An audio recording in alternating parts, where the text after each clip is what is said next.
Hey, what's going on, guys? Cup of Soup TCG here, back again with a brand new video.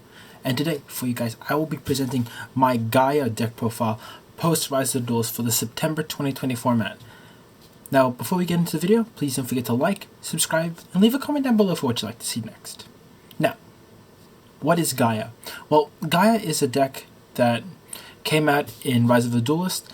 Now, we all know of Gaia the Fierce Knight, that fan favorite card. Well, Gaia is now its own theme. It's got its own boss monster. It's got its own really good working strategy that you can play. No blacklisted soldiers, nothing like that. This is pure Gaia.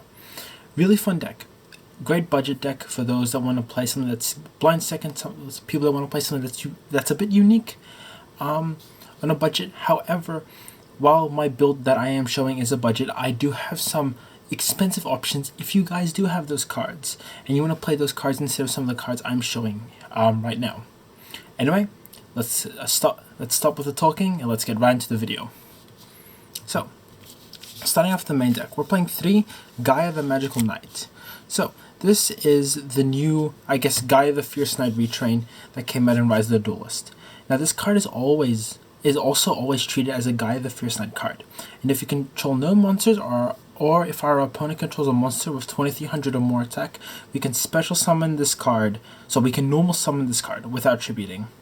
And if this card is normal or special summoned, we can special summon a level 5 dragon monster from our hand or grave in defense position, and we can only use each effect once per turn.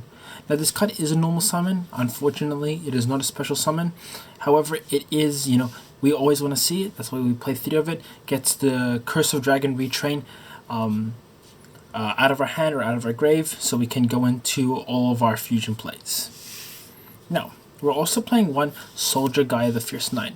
This is another Gaia retrain. Gaia got a couple different retrains with all of this support that came out in Rise of the Duelist. This is just another option that we can have to search when we need to search it. What this card does is that we can tribute a Dragon Fusion monster to special summon this card from our hand. And if it is special summoned, we can target 1 attack position monster on the field, change it to defense. And we can also tribute this card to add level 7 or higher warrior monster from our deck to our hand, except Soldier Gaia the Fierce Knight. So this card's a nice way to get in a bit more damage. It's also just a good way to get Gaia the Magical Knight from our deck to our hand to do some more plays. And it's a nice, neat one-of. Now that's all the Gaias we're playing. We're not playing Vanilla Gaia, we're not playing the other retrain that came out. Personally, I feel that it's not really worth playing, and Soldier Gaia in itself is only really a one-of anyway. Next, we're playing 3 of the new Curse of Dragon, the Cursed Dragon. Now, what this card does is that if it is normal or special summon, we can add a spell or trap from our deck to our hand that specifically lists Gaia the Dragon Champion on its text. And if this card is sent to the grave, we can tag on Gaia the Dragon Champion in our monster zone, negate the effects of face-up monsters our opponent controls with attack less than or equal to it until the end of the turn. So it's a nice mass monster negations type thing that really helps you pick apart your opponent's board. It's a must negate. If they don't negate it, then you relatively easily going to clean up your opponent's board, so it's a really good card to play as well. Next, we're also playing 3 Artillery Catapult Turtle. This card is kind of like a Lone Fire Blossom for the deck. Really strong card as well. What we can do, we can tribute a monster to special summon a Gaia the Fierce Knight monster or a level 5 dragon monster from our hand or our deck. We can only use each effect once per turn. This really good card helps get either the Gaia that we need or the Curse of Dragon that we need to really go off with our plays. Next, we're also playing 3 Gammas and a Driver. This is my hand trap of choice, personally, because I feel like Gamma is really good this format. Plus, we are a blind second deck, so Gamma is naturally going to be live majority of our game 1s and most of our game 2s and 3s. It just hits most good cards. Arguably one of the most played hand traps currently right now, alongside with Ash. However, I feel that Gamma hits most things that Ash does as of right now in the format, and I personally prefer the utility that Gamma gives me, as it also helps ensure that Artillery Catapult Turtle goes through because it does tribute for cost. Next, we're playing 3 Kaijus in Gardala, Humongous, and Gamma and we are playing 3 Slumbers. We are a blind second deck. Dragoon is in the format, We can tribute it to our opponent's Dragoon, get rid of it, or just any other big problematic card. However, if you do have the money, or if you do already own the cards, a more expensive option that I've been testing is that you swap out these 6 cards for 3 Lightning Storms and 3 Dark Ruler No Mores, or 3 Forbidden Droplets. Just other really good going second cards. However, I personally really like the Kaijus, especially when you have Dragoon, who is now in the format. I feel it's really important to play stuff that card, as it is an extremely problematic card that this deck would otherwise struggle to deal with. Next, going on to the spells, we're playing 3 Spiral Fusion. This is the in-archetype polymerization for the deck. We can fusion summon a Dragon Fusion monster from our extra deck using monsters from our hand or field as fusion material. And if we special summon Gaia the Dragon Champion by this effect, it gains 2600 attack and it can make up to 2 attacks on monsters during each battle phase. So once again, really incentivizing that going second strategy that the deck has. Also really synergistic with the new fusion that the deck got as well in Rise of the Duelist. Next, we're going on to all the field spells because we are playing 7. So we're playing 3 Galloping Gaia, 3 Gateway to Chaos, and 1 Mystic Mine. So I'll go over each of these one by one. So the reason why we're playing Gateway to Chaos is because it is a Rhoda for the deck. It adds a Blackluster Soldier Ritual monster which isn't relevant, or 1 Gaia the Fierce Knight monster which is relevant.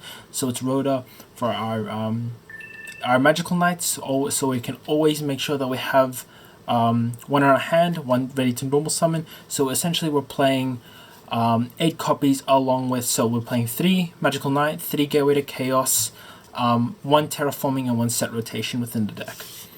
Now alongside the Gateway to Chaos, we're also playing Galloping Gaia. Galloping Gaia came out in Rise of the Duelist. And what this card does is that our opponent cannot activate cards or effects during the battle phase while Gaia the Dragon Champion is in our monster zone. And what this card does is that we can reveal a Gaia the Fierce Knight monster in our hand, add a level 5 dragon from deck to hand, and we can reveal a level 5 dragon in our hand to add a Gaia the Fierce Knight monster from our deck to the hand. So it's just a really nice way to continuously search for cards that we might need throughout. If we have the Curse of Dragon but we're missing the Gaia, we can get the Gaia. If we have the Gaia but we're missing the Curse of Dragon, we can get either or. So it just really helps with ensuring that we have everything that we need to go off with our plays. And lastly, of course, we are playing the 1 Mystic Mine. It is an alternative set rotation target. It's also just a must negate for our opponents, because otherwise they won't be able to respond for the rest of the turn. Plus, we are a blind second deck. It makes sense to play Mystic Mine, even if you have your opinions that it might be an unfair card. It feels like a must play at least 1. Next, for some 1-0 spells, we're playing 1 Spiral Spear Strike. This is just an alternate search target for Curse of Dragon, the Cursed Dragon. What this card does is if Gaia the Fierce Knight, so if Gaia the Fierce Knight or Gaia the Dragon Champion, we control attacks the defense position monster, inflict piercing damage, and if Gaia the Dragon Champion inflicts damage with this effect, draw 2 cards. This card 1. Note, this is not a once per turn, meaning that if we have multiple and they're all doing piercing damage, we're drawing anywhere from 2 to 4 to maybe even 6 cards and then discarding 3. So really good way to get cycling, really good way to dig into your hand traps or whatever else we might need for our following turns. Next, we're playing a Set Rotation and a Terraforming. These just make sense to play with all the field spell cards that we are playing within the deck. Pretty self-explanatory, nothing really much to say about these. I'm also playing a Foolish Burial. This is just to send Curse of Dragon to the grave, so it is another way to access it, so it essentially acts as our 4th copy. We're also playing an Instant Fusion. This is nice for board breaking, so we can summon a Thousand Eyes Dragon, or we can also summon Millennium Eyes as well, which is really nice. However, you can swap this card out for a Dragon Shine or a second copy of Dragon's Mirror. Since I am only playing 1, pretty much we can fusion summon 1 dragon monster from our extra deck by banishing fusion materials listed on it from our field or grave. So this helps get out the 2 Gaia fusions that I am playing within the deck.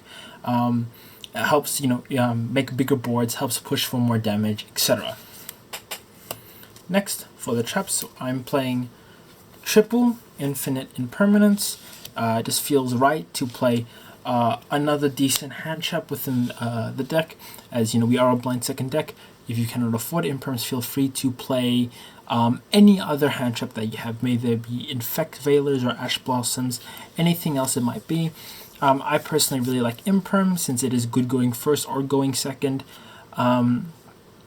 However, if you don't have the money, feel free to swap them out for anything else. And the last card we are playing is a Spiral Reborn. This is like a back to the front for the deck. We can target one level 7 or lower dragon monster in our grave to special summon it, and if we special summon a Gaia the Dragon Champion by this effect, our opponent cannot target with card effects and cannot be destroyed by their card effects. So it acts as like a Towers-like effect almost. So it makes our boss monster harder to out, harder to deal with. Note, I am not playing the other continuous trap. Like, there are other cards within the Gaia archetype that you can feel free to test with. However, most of the time they're 1-ofs to 0-ofs. Personally, I feel that the Gaias that we're playing and the spell traps we're playing are fine as they are. If you want to play some of the others, feel free to do so. However, I feel they're unnecessary and they don't really help advance our play. Now, onto the extra deck. We're playing 3 of the new fusion, Gaia the Magical Knight of Dragons. This is a really good boss monster for the deck. And what this card does is that its name becomes a Gaia the Dragon Champion while on the field. We can only use each of the following effects once per turn. So we can target one other card in the field. This card loses exactly 2600 attack and then destroy that card, so it acts like a Dryden during the main phase, during each player's main phase. And when this card destroys an opponent's monster by battle, we can make this card gain 2600. So this is why it's so good with the fusion spell, because we can make it attack, so it's going to be on 5200. So when we use its effect to pop something, it won't be down to 0, but it'll be back down to its original 26. Then we can attack 2 monsters, and then it'll get bigger when it destroys one of them, so we can beat over almost any monster in the game. Like, there's very few monsters that are higher than 5200 attack, and this card will only keep getting bigger and bigger and bigger until it becomes almost impossible for our opponent to out. Next, we're also playing 2 Galloping Gaia, the Dragon Champion. I've seen builds that play 3. If you did play Extravagance, you can play 3. You should play 3. However, 2 is more than enough. Arguably, you could play 1 instead, since we aren't playing Extravagance. What this card does is that its name becomes Gaia the Dragon Champion while it's on the field as well, and if it's special summoned, we can add 1 Spiral Spear Strike from our deck or grave to our hand, and when this card declares an attack on our opponent's monster, we can change that. We can change the battle position of that monster. So it ensures that Spiral Spear Strike is always going to be alive. We're always going to be inflicting piercing damage to our opponent, and it's really nice because it adds it from deck or grave, so we always have access to it, even if our opponent, like, say, sends it with Dingirsu or uses Twin Twisters on it. Note, like this, however, this card doesn't really do anything else. Most of the time I am summoning it off Dragon's Mirror when going second, or I'm just summoning it later on, because we do mainly want to summon Gaia the Magical Knight of Dragons. Next, for our instant fusion targets, we're playing a Millennium Eyes and a Thousand Eyes. Good for both of these cards are honestly reasonably good for going second. Millennium Eyes is also nice if we open Instant Fusion and we're forced to go first, as it prevents any hand traps that might stop our plays. Next, we are playing a Red Eyes Flare Metal Dragon, simply because we are playing a lot of level 7s within the deck. So it's a really nice monster to just like sit on when our opponent's really low, as they'll take 500 damage each time they activate an effect. And it cannot be destroyed by card effects, while it has Exceed material as well. So it's just a nice endgame thing if we don't OTK our opponent. So on the follow-up, they struggle to really activate anything, otherwise they'll just burn themselves to death. We're also playing a Big Eye, just to steal our opponent's monsters. Once again, it's just that rank 7 synergy that does come up. We're playing a Link Karibo for the instant fusion targets, so we can just link them away afterwards. So we can link away a Thousand Eyes, link away Millennium Eyes, whatever it might be. We're also playing a Nightmare Phoenix just for generic back row. We're playing an IP Masquerena alongside a Nightmare Unicorn and a Zeraboros as our targets. These are just nice like endgame sort of things that we can sit on as well. Make it sort of adds like additional sort of disruptions for our opponents. Zeraboros has always been such a good card, just that massive banishing effect alongside, say, Spiral Reborn, so we can trigger it on our opponent's turn, is always really, really good. And lastly, we are playing a Borlo Dragon, just as another link for that we can play to help break our opponent's board, steal monsters, etc. So anyway, guys, this has been my Gaia deck profile. Once again, it's a really fun deck. I highly suggest you get the opportunity to just play it, test it out a little bit, and you never know, you might find a really fun, really solid rogue deck that actually can steal a game or two against some of the big decks out there. Anyway, this has been Cup of Soup TCG. Once again, please don't forget to leave a comment down below and like and subscribe to see more videos. Anyway, I hope you guys enjoyed the video, and I'll see you guys in the next one.